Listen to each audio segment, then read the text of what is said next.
Did you know there's a secret to keeping your wealth growing through your entire lifetime, and your children's lives, and your grandchildren's lives? It's the simple concept of staying on the wealth curve. Most people want to be wealthy. They want to have a big pile of money, but they don't have a plan for building that pile of money. Usually, the only plan they have is for spending money. Do you realize most Americans make multiple millions of dollars in their lifetimes? They just don't keep it. There are three kinds of people in the world when it comes to money. There are borrowers. They don't have enough money, so they borrow to live their lifestyle. There's the cash buyers.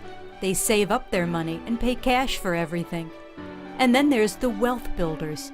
They do things right because they understand how money works. So what's wrong with borrowing? We all know that borrowers can get into trouble. They can end up owing more money every month because of the interest charges. We could say borrowers are riding the negative wealth curve. When you don't have enough money, you have to borrow from someone.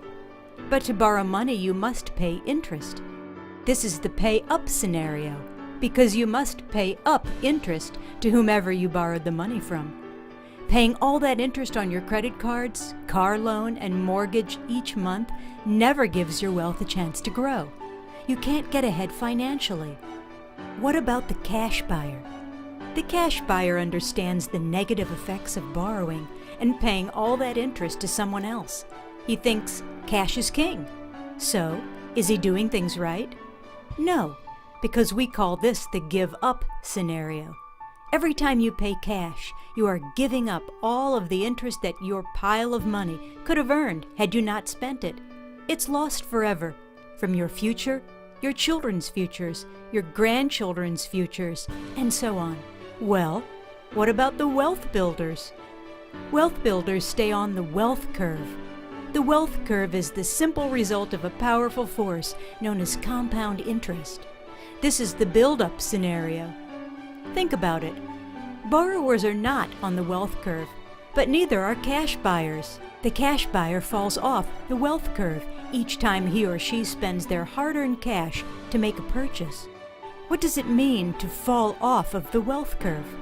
It means that you lost all of your compound interest growth potential. Remember, pay up or give up. Left untouched, your money could have earned you more and more interest. What's the cost of falling off of the wealth curve? Notice in this diagram that the greatest loss is seen at the end of the wealth curve.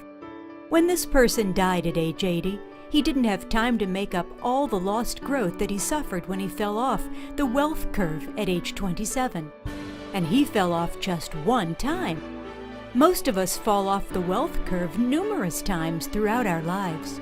When we purchase a car, put our kids through college, make home repairs, the list goes on and on. Can you see the terrible effect of falling off of the wealth curve? Believe it or not, cash is not king. There is a better way, and that is staying on the wealth curve. Inside Asset Advisory Group will show you how to get on the wealth curve for the rest of your life. You will be able to live your life and build your wealth while using the same money. Your money won't be at risk. It will be guaranteed to grow. You will have liquidity and safety, and it will be tax protected. You can ride the wealth curve. Instead of paying up or giving up, call Vivien toll-free at 888-962-8947 so you can start building up today.